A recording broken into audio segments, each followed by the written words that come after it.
Morning everyone. So andito kasama natin si Sir Mike, yung owner and developer ng Sevilla Parkway. So tutanungin natin siya kung ano yung mga vision at yung hinaharap ng Sevilla Parkway 650 homes for the future. Good morning Sir Mike. Sir, thank you. Thank you for allowing us for a quick interview. Sir, ano po ang long-term vision para sa Sevilla Parkway at paano po ito mababago yung buhay ng Pilipino homebuyer? Magandang umaga sa lahat, no? So, thank you, sir, for this opportunity to interview and answer questions today. Number one, siguro ang share ko is si 650 Homes, ang mission namin is really to be able to create not only the homes to be beautiful, but also the community within which the home is to be beautiful, no? And also that experience. So, Sevilla is just another project or a second project after Pleasant Fields. And we continue this kind of vision and this mission to build, you know, the best homes that we can build, the best community that we can build, and how do we do that? So, ginagawa namin yon from planning and design pa lang. Talagang pinag-iisipan namin, sino ba talaga yung customer namin, di ba? So nakita namin, for example, that in the affordable housing market, maraming mga Pilipino gustong tumira sa mga community na, number one, secure, di ba? Kasi gusto nyo, pagpasok nyo sa community nyo, at home kayo, tapos secure kayo. Tapos yung mga anak nyo and loved ones nyo, secure. So, of course, yung property management natin, dapat maayos doon. Diba? Pangalawa, yung pagplano ng community. At talagang binibigyan namin ng time na ma-design yung mga community na meron siyang ample parks.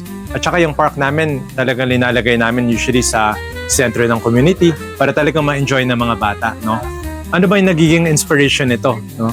Actually, ang inspiration nito is yung mga pain point ng mga Filipino. Kasi ano ba yung pain point ng Filipino? Lahat tayo gusto magkaroon ng magandang pamamahay. Pero paminsan, maganda kasi yung bahay at community, pero mahal naman. Yun yung mga parang challenges, no, of being a developer, but yun rin yung mga tinutugunan natin bilang 650 Homes. Nauna mo na sagot yung tanong ko, sir. So, balian ko na lang. So, kung inalarawan nyo yung Sevilla Parkway sa tatlong salita, ano po ito at bakit na abangan nila sa mga future home buyers natin? Siguro si Sevilla Parkway, our team actually for Sevilla Parkway is Filipino. Back then kasi Pleasant Fields was parang American inspired.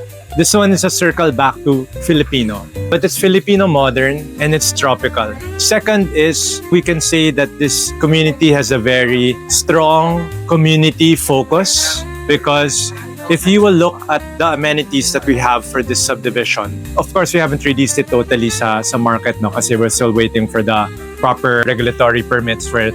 We have parks that are catering to young families and their young kids. So there's parks for small kids with sand. There's parks for even, we saw, for example, in Pleasant Fields na meron mga residents na maraming mga pets. So may parang dog park.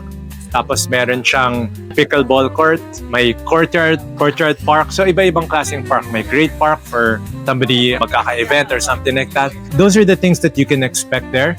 And then thirdly, I would like to say that despite all of this, we're still trying to keep things affordable.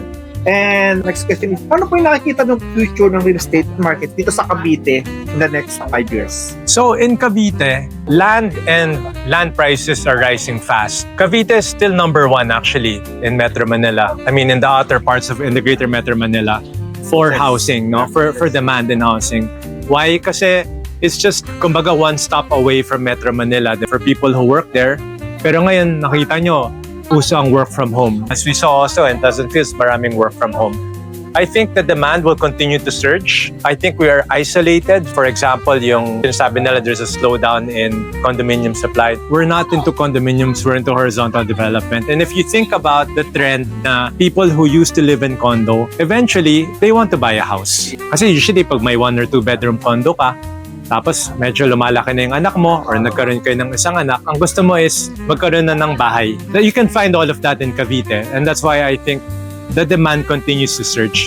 The only problem and challenge normally is just affordability because sometimes mas tumataas yung presyo ng lupa, mas mabilis kesa sa mga sweldo natin, di ba? Kasi nagkaka-salary increase ba kayo every year? Ba hindi. Pero ang presyo ng real estate tumataas every year. So, parang habulan lang yun. So, finally, Sir Mike, kung kayo ang magiging home buyers, for example, Ano yung mensahe niyo sa mga Pilipinong para magkaroon ng bahay or paano mo sabihin na pipiliin mo sa Via Parkway sa dine with other vendors or ano yung strength point na? So, first is, our dream for every Filipino is magkaroon ng maayos na bahay, maayos na community for them. Regardless if kumaga sa 650 homes kayo bumili or hindi. That's our dream for all Filipinos. We are doing our part lang that in our own subdivision, kapag sa amin kayo nakabili, sa Via Parkway or another future project, yun yung gusto namin mangyari. Why? Kasi ang payo na mabibigay ko is hindi naman, most of our buyers are first-time home buyers. So usually ang pagbili nila is magma-mortgage loan sila sa bank or magfa-finance sila. Hindi biro ito kasi kung mag-loan ka sa Pag-ibig or sa bangko, this is a 20, 25, even 30-year commitment. Diba? So, in turn, as a developer, konting responsibilidad rin na parang sinusuklian mo lang rin siya ng tamang value, di ba? Parang value for money. Of course, yung buyer mo, hindi niya naman pinulot yung pera niya kung saan lang. Mahirap i-deliver lahat ng kagustuhan, di ba, natin? Hindi naman natin lagi nakukuha lahat ng gusto natin. Pero at least, kumbaga may corporate social responsibility lang siya. And that's what we aspire to every day. We're not saying we're perfect, but that's in our aspirations and that's hopefully and seen in some of the projects that we've delivered. So any last word po from buyers? Or Good morning and thank you sa lahat and I hope to see you here in Via Park. thank you so much. Thank you. This is Annalyn Violeta, Manny Violeta, partner in real life. partner in real estate, your partner in finding your dream home.